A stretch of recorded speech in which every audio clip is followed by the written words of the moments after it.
안녕하십니까, 김상준입니다. 세상을 절대 못 바꾸는 15분 15번째 시즌에 벌써 9번째 강의, 낙원에서 탈출하기 트루먼쇼를 중심으로 해서 말씀드리겠습니다. 기독교의 모태가 된 유대교의 성전인 탈무드에서는 아담이 이브를 맞기 전에 한 명의 아내가 더 있었다는 사실을 기록하고 있습니다. 하지만 이런 기록은 구약의 창세기에서 삭제되고 맙니다. 이 여성이 바로 릴리스입니다. 여러분 놀라셨죠? 아담에게 전처가 있었다는 사실을 말입니다. 네, 세상을 절대 못 바꾸는 15분에서만 들을 수 있는 이 창세기의 비화입니다. 이러면서 저는 또 기분이 우쭐해지죠. 네. 이브는 아담의 갈비뼈에서 탄생했지만 릴리스는 아담과 마찬가지로 흙으로부터 만들어졌습니다. 릴리스는 원래 사탄인 삼마엘의 아내 중 한 사람이었지만은 삼마엘이 너무 거칠고 난폭해서 그의 곁을 떠나 에덴 동산으로 들어가서 아담과 살게 됩니다. 그러나 릴리스는 아담에게 복종해야만 하는 여성의 역할을 견딜 수가 없었죠. 그래서 이유는 릴리스는 자신도 흙으로 만들어졌다는 걸 주장한 거죠. 너나 나나 같이 흙으로 만들어졌으니까 부부관계도 동등해야 된다고 주장했던 겁니다. 결국 둘은 다툼이 잦아졌고 릴리스는 에덴 동산을 떠나서 천상으로 가고 맙니다. 아담은 신에게 릴리스가 다시 돌아오게 해달라고 기도를 했고, 신은 릴리스에게 다시 아담의 곁으로 가도록 명령을 내립니다. 그리고 무서운 협박과 함께 말이죠. 아담에게 돌아가지 않게 되면 릴리스가 낳은 100명의 아이들을 하루에 한 명씩 죽이겠다고 엄포를 놓습니다. 릴리스는 굉장히 대가 찬 여자였어요. 이런 위협에 굴하지 않아서 자신의 아이들을 모두 잃게 됩니다. 그 이후 릴리스에 대한 악의적인 이야기들이 만들어지죠. 왜냐? 남편인 아담과 신에 대한 불복종, 게다가 자신의 자유를 위해서 자식을 희생한 어머니라는 그런 오명을 받게 됩니다. 그리고 심지어 릴리스가 자식의 희생에 대한 안갚음으로 세상 아이들에게 복수를 하기 위해서 밤에 남자를 유혹하고 특히 갓 태어난 아이들을 죽이기 위해 떠돌아다니는 악령으로 폄하되고 맙니다. 이런 남녀 평등에 대한 굽힘없는 태도 때문에 릴리스는 창세기의 첫 번째 여성이라는 권리를 박탈당하고 괴물 또는 모든 악마의 어머니로 기록되고 맙니다. 아담이 이제 혼자 사는 게 외로웠나 봐요. 다시 한번 자신의 동반자를 달라고 신에게 기도합니다. 릴리스가 아담과 동등한 권리를 주장했던 이유가 릴리스는 흙으로 만들어졌거든요. 그래서 신들은 이번에는 아담의 갈비뼈에서 이브를 만들게 됩니다. 그렇게 된다면은 아담의 일부이기 때문에 아담에게 순종하고 복종하리라고 생각했던 거죠. 결국 이브는 어떻게 보면 남편에게 순종하는 여성으로 태어나는 운명을 가지게 된 것입니다. 아담과 이브는 에덴 동산에서 모든 것을 가질 수 있었습니다. 노동과 경쟁이라는 피곤한 인생사에서 벗어나서 매일 먹고 노는 일만을 하면 되었습니다. 단지 한 가지만을 지킬 수 있었다면 인간은 에덴 동산에서 편안하게 지낼 수 있었을 것입니다. 유일하게 신이 금지한 게 뭐예요? 선악과입니다. 선악과를 따먹지 말라고 얘기를 했죠. 아담과 이브에게 편안하고 안락한 생활이 보장되었지만 이런 생활이 반복되면서 지루함을 느꼈는지 이들은 뱀으로 상징되는 악의 유혹에 빠지게 됩니다. 처음 뱀에게 유혹을 받은 것은 이브였죠. 물론 그녀도 처음에는 거절했지만 결국 자꾸 선악과 생각에 집착하게 됩니다. 도대체 선악과는 어떤 것일까? 열매를 먹고 나면 어떤 결과가 생기는 것일까? 왜 신은 선악과를 금지한 것일까? 계속되는 EV 권유 때문에 아담은 선악과를 따먹게 되고 그들은 에덴 동산을 쫓겨나고 맙니다. 아담은 이제 영원히 살 수 없게 되었고 노동을 통해서 먹을 것을 해결해야 되고 여성은 출산의 고통을 치루어야 하는 벌을 받게 됩니다. 자, 아담과 이브 이야기, 그리고 최초의 아담의 첫 번째 부인인 릴리스에 대한 이야기를 하였습니다. 나중에 이 이야기가 왜 등장하게 되었는지 설명을 드리겠습니다. 다음에 얘기할 것은 트루만 쇼라는 영화입니다. 21살의 트루만 버뱅크, 짐 캐리가 역할을 했죠. 시 헤이븐이라는 그림같이 아름다운 섬에서 살고 있습니다. 그에게는 아름다운 아내도 있고 석양을 바라보며 맥주를 같이 마실 수 있는 절친한 친구도 있습니다. 직급은 높지 않지만 안정된 직장의 회사원으로 평범하게 살아갑니다. 그러나 그에게도 상처가 있습니다. 어린 시절 아버지와 함께 요트를 타고 바다로 나갔다가 아버지가 돌아가시는 그런 아픈 과거가 존재하죠. 그로 인해서 그는 물에 대한 공포증이 생겨서 어린 시절 가졌던 탐험가의 꿈을 접을 수밖에 없게 되었습니다. 그래서 그는 시 헤이븐이라는 섬에서 한 발짝도 떠나지 못하고 그 섬 안에서만 지내게 됩니다. 그가 살고 있는 시 헤이븐은 지상 낙원이라고 볼 수 있죠. 시 헤이븐에는 장난감처럼 아름다운 집들이 늘어서 있고 이웃은 항상 그에게 친절하며 파란 하늘은 항상 따뜻한 햇빛을 내리쬐어주고 그림 같은 해변가가 드리워져 있습니다. 이렇게 편안한 삶을 살고 있던 트루먼에게 이상한 일이 생기고 맙니다. 트루먼이 대학 시절 우연히 어떤 여성을 만나게 되고 그녀에게 사랑을 느끼게 되죠. 그런데 그 여성이 느닷없이 당신이 살고 있는 도시는 꾸며진 도시이고 당신의 삶은 텔레비전 드라마라는 것입니다. 이게 무슨 말인가요? 이 이야기를 이해를 못했어요. 그리고 그녀는 이곳을 탈출해서 자신을 찾아오라는 마지막 말을 남기고 그녀의 아버지라고 하는 사람에게 끌려나가게 됩니다.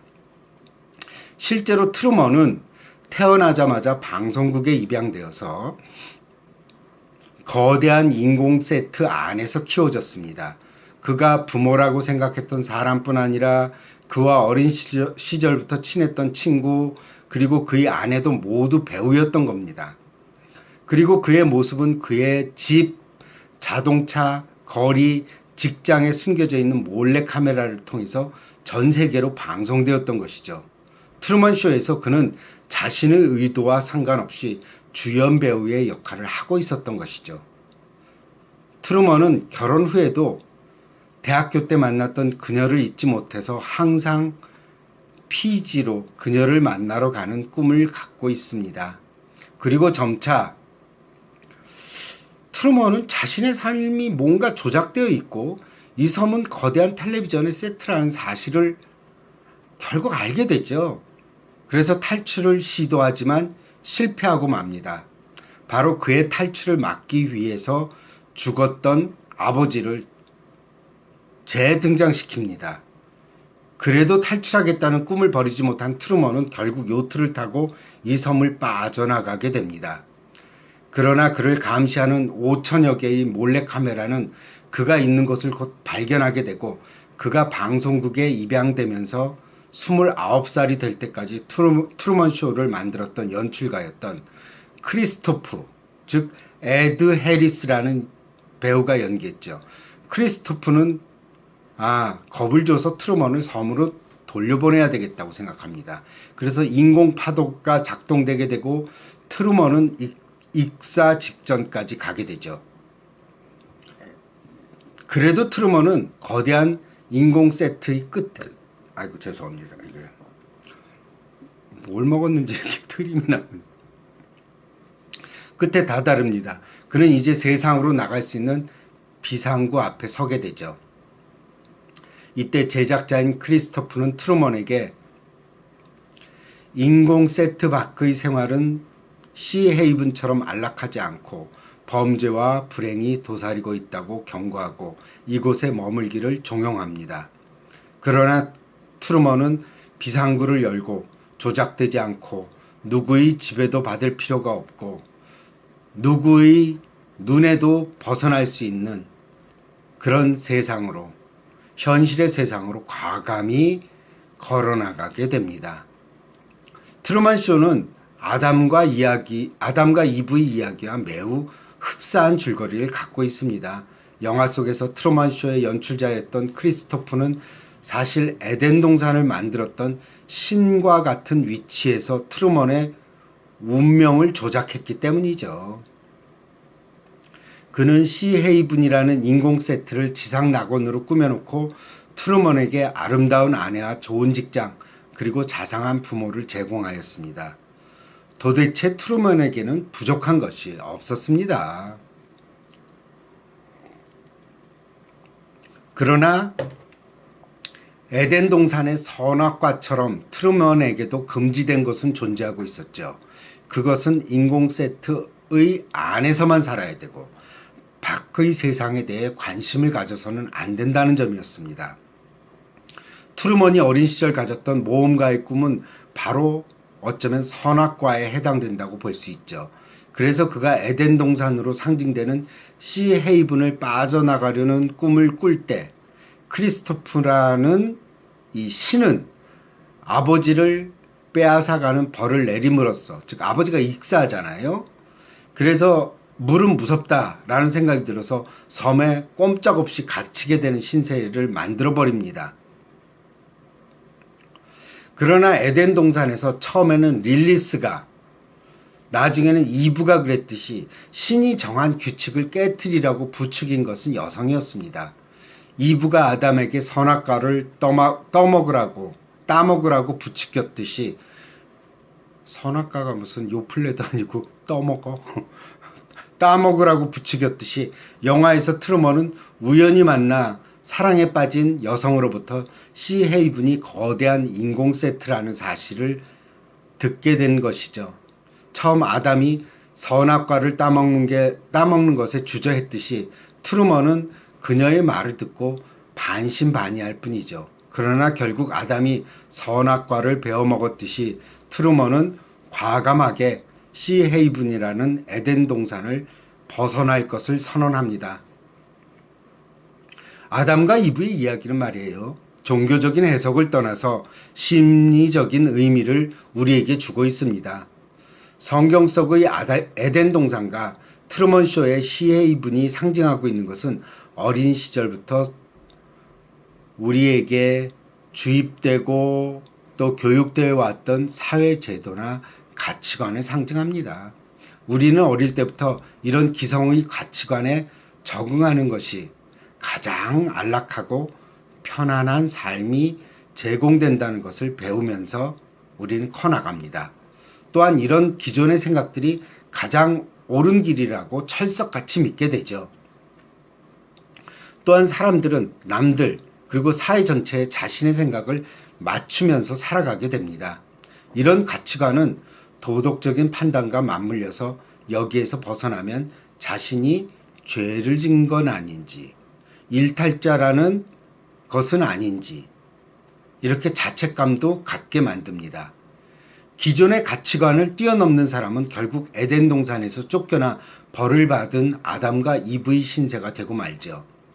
시헤이븐과 에덴 동산은 바로 기존의 가치관을 상징합니다. 아담과 이브, 트루먼은 에덴 동산과 시헤이븐에서 안락하고 편안한 생활을 누렸지만 이것은 그들이 선택한 삶은 아니었어요. 이들은 단지 수혜자의 입장이었을 뿐 그들 스스로 노력하고 선택한 것은 아닙니다. 신에 의해서 인간에게 베풀어진 타율적인 삶이었을 뿐입니다. 사람들이 스스로 선택한 삶이라고 여기는 많은 부분들은 사실 기존의 가치관에 순응하고 자신의 개성을 죽이면서 얻는 경우가 많습니다. 예를 들면요, 부모의 암묵적인 기대에 맞추어 대학을 선택하고 남편이 원하는 바를 암시하는 바람에 아내의 길을 가고 사회에서 바라는 이상적인 어머니상에 맞춰 현모양처가 되려고 우리는 노력하죠. 그리고는 사람들은 의식적으로 자신이 이건 내가 스스로 선택한 거야 하는 착각에 빠집니다. 그러나 이런 선택의 결과는 오랜 세월이 흐른 후에 그것이 아니라는 것을 알게 되는 경우가 있습니다. 어떻게 알게 되냐면 자신이 원하지 않았던 선택이었기 때문에 지루하고 공허한 감정이 생기고 문득 자신이 누구인지 자신이 지금 어떤 길로 가고 있는가 하는 의문에 쌓이게 되죠.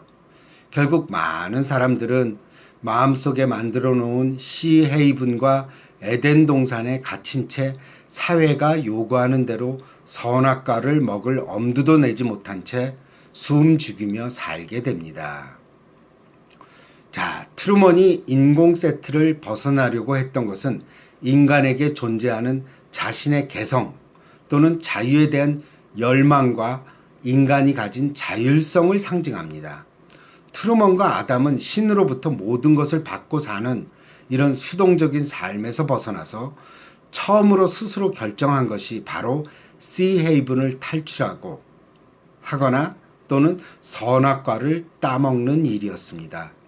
신으로부터 주어진 수동적인 삶을 거부하겠다는 인간의 자유의지의 표현이기도 하죠. 그래서 트루먼이 시헤이븐을 탈출하고 난 후 험난한 세상에 내몰리고 또 아담과 이브가 스스로 노동을 해야 하지만 그리 슬퍼할 일은 아닙니다. 왜냐하면 인간 내면의 자유와 자율성은 이때부터 신의 손아귀에서 벗어날 수 있었기 때문이죠. 어떤 면에서 아담과 이브는 인간의 자유의지를 수동적으로 표현하여 선악과를 따먹은 반면에 트루먼은 적극적으로 자신의 의지를 드러내어 탈출했다고 볼 수 있습니다. 그래서 트루먼의 이야기는 에덴 동산보다는 아프리카의 에피크족에게 내려오는 이야기와 더욱 흡사할 수 있습니다. 아프리카 신화를 또 소개해 드릴게요. 이 에피크족의 이야기는 성경의 창세기와 매우 흡사합니다. 그러니까는 유사 신화들이 참 많아요. 이 에피크족의 신화는 신은 낙원을 만들어서 한 쌍의 인간을 살게 합니다. 물론 아담과 이브처럼 에피크족 최초의 인간도 먹을 것과 입을 것에 걱정하지 않고 평화롭게 살 수 있었습니다. 인간이 배가 고플 때가 되면 신은 종을 울려서 인간에게 밥을 주고 어떤 불편도 없이 살도록 배려를 아끼지 않았습니다. 여기까지는 성경의 창세기와 에피크족의 이야기는 똑같습니다. 하지만 이후 이야기는 사뭇 달라지게 되죠.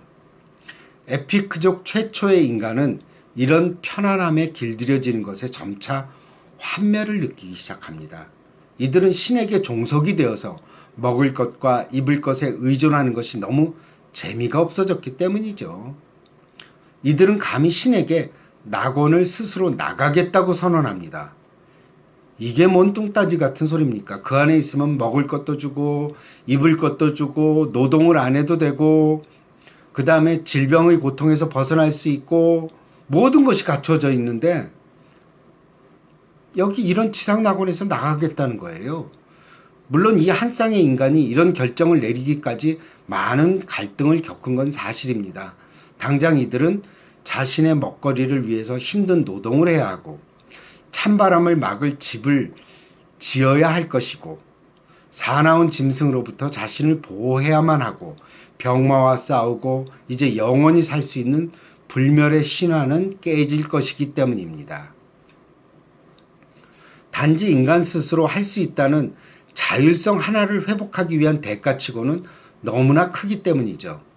이들은 오랜 기간 동안 낙원에서 살 것인가 아니면 낙원을 뛰쳐나갈 것인가에 대한 고민을 거듭합니다. 이 세월 동안 식음을 전폐하기도 하고 불면의 밤을 여러 날 보내기도 합니다. 신은 점점 야위어가는 인간의 모습을 보면서 왜 종을 울려도 제때 밥을 먹으러 오지 않는지 궁금해하게 되죠. 고민으로 인해서 피골이 상접한 한 쌍의 인간이 드디어 신과 만날 것을 요청합니다. 그들은 신에게 우리는 모든 것이 갖추어진 낙원의 삶은 더 이상 지루하고 답답해서 견딜 수가 없습니다. 이곳을 나가겠습니다. 라고 얘기합니다. 신은 두말 없이 그들이 부탁을 들어줍니다. 창세기의 인간이 신의 노여움을 사서 낙원에서 쫓겨났지만 에피크족 최초의 인간은 수많은 갈등을 겪은 후에 스스로 낙원을 탈출하는 용기를 보여줍니다. 한편 트루먼 쇼는 영화 속에서 말이에요. 지배적인 부모와 자식 간의 관계로도 이 영화는 심리적으로 해석할 수 있습니다. 물론 심리적으로 트루먼의 아버지는 물에 빠져 죽은 아버지가 아니라 바로 그를 입양하고 30년 동안 드라마를 이끌었던 연출가 크리스토프입니다. 그는 트루먼의 의지와 상관없이 자신이 원하고 있는 삶을 아들에게 강요했던 겁니다.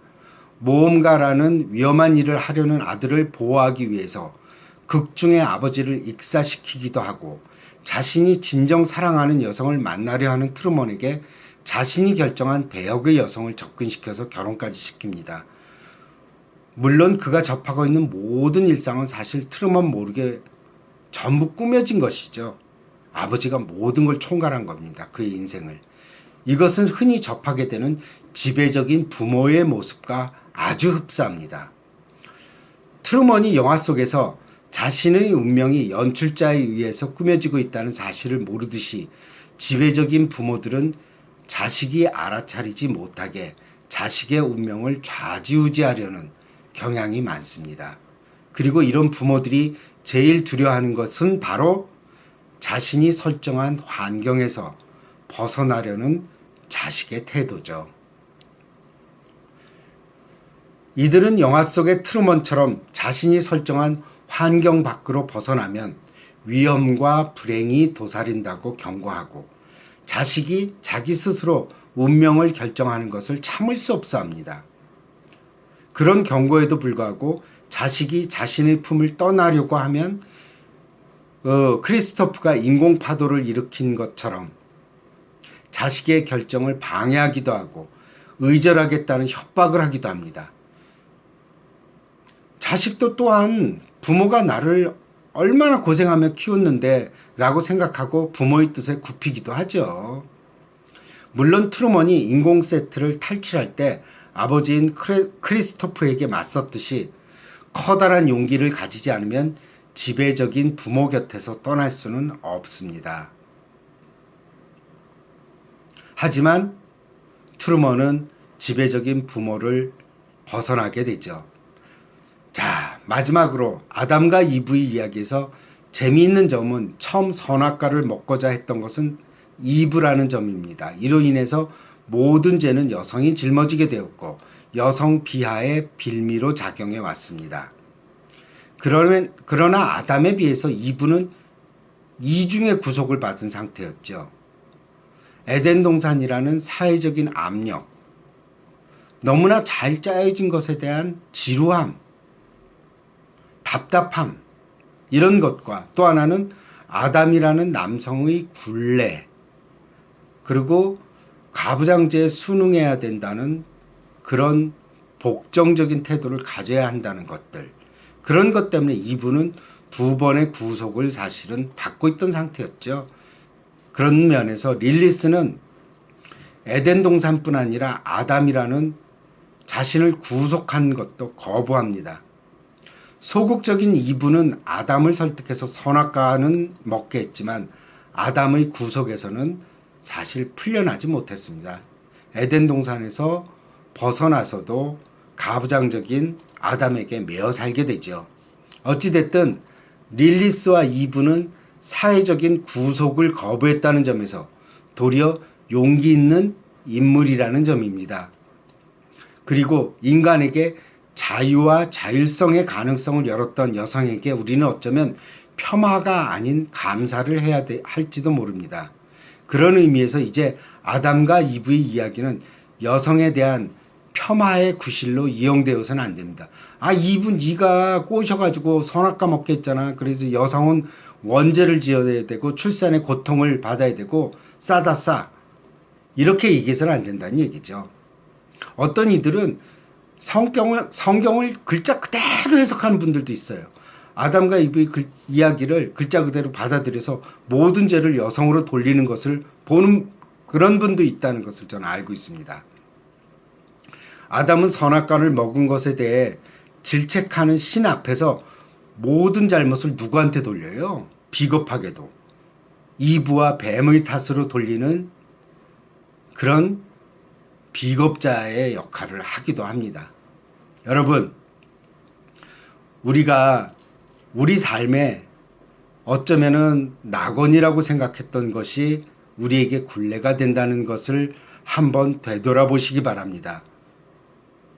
인간에게 자유의지는 어떤 고통과 또 힘든 점들, 내가 맞서서 싸워야 되는, 스스로 싸워야 되는 여러 가지 어려움들이 있긴 하지만 내 스스로 선택했다는 점에서, 내가 하고 싶은 일을 했다는 점에서 인간의 자유의지는 우리에게 또 많은 것을 선물해 준다는 것입니다. 여러분, 오늘 강의를 마치겠습니다. 감사합니다. 네, 안녕하십니까. 김상주입니다. 세상을 절대 못 바꾸는 15분 15번째 시즌의 9번째 강의, 낙원에서 탈출하기, 트루먼 쇼를 중심으로 해서 말씀드리겠습니다. 재미있는 신화가 있어요. 기독교의 모태가 된 경전인 탈무드에서는 아담이 이브를 맞기 전에 한 명의 아내가 더 있었다는 사실, 아담에게 전처가 있었다는 사실이 기록하고 있습니다. 이런 기록은 구약의 창세기에서 삭제되고 말았습니다. 이 여성이 바로 릴리스입니다. 이브는 아담의 갈비뼈에서 탄생했지만 릴리스는 아담과 마찬가지로 흙으로부터 만들어졌습니다. 릴리스는 원래 사탄인 삼마엘의 아내 중 한 사람이었지만 삼마엘이 너무 거칠고 난폭해서 그의 곁을 떠나서 에덴 동산으로 들어가 아담과 사실 재혼하게 된 겁니다. 그러나 릴리스는 아담에게 복종해야만 하는 여성의 역할을 견딜 수가 없었습니다. 릴리스는 자신도 아담과 마찬가지로 흙에서 태어났기 때문에 아담과 동등하다고 여겼기 때문이죠. 너나 나나 흙에서 만들어졌잖아. 그러니까 내가 너에게 복종할 의무는 없지. 동등한 우리는 부부 생활을 해야 된다고 얘기했던 것이죠. 결국 둘은 다툼이 잦아졌고 릴리스는 에덴 동산을 떠나서 천상으로 가고 맙니다. 아담은 신에게 릴리스가 다시 돌아오게 해달라고 기도를 했지만 신은 릴리스에게 아담의 곁으로 가도록 명령을 내립니다. 만약 이런 명령을 어기게 되면 릴리스가 낳은 100명의 아이들을 하루에 한 명씩 죽이겠다고 엄포를 놓죠. 릴리스는 이런 위협에 굴하지 않아서 자신의 아이들을 모두 잃게 됩니다. 그 이후 릴리스에 대한 악의적인 이야기들이 만들어집니다. 그래서 릴리스는 그 악의적인 이야기라는 게 어떤 거냐면은, 악의적인 이야기가 만들어진 이유는, 이렇게 오늘은 강의가 순조롭지가 않지. 참. 남편인 아담과 신에 대한 불복종, 게다가 자신의 자유를 위해서 자식을 희생한 어머니라는 오명을 쓰게 됩니다. 심지어 릴리스가 자신의 자식의 희생에 대한 안갚음으로 세상의 아이들에게 복수를 하기 위해서 밤에 남자를 유혹하고 특히 갓 태어난 아이들을 죽이기 위해 떠돌아다니는 악령으로 나중에 남게 됩니다. 그런 오명을 뒤집어 쓰게 되는 것이죠. 이런 남녀 평등에 대한 굽힘없는 태도 때문에 릴리스는 창세기의 첫 번째 여성이라는 권리를 박탈당하고 괴물 또는 모든 악마의 어머니로 기록되고 맙니다. 아담은 다시 한번 자신의 동반자를 달라고 신에게 기도합니다. 이거 다시 하고 싶은데. 다시 하자. 안녕하십니까, 김상준입니다. 세상을 절대 못 바꾸는 15분. 안녕하십니까, 김상준입니다. 세상을 절대 못 바꾸는 15분.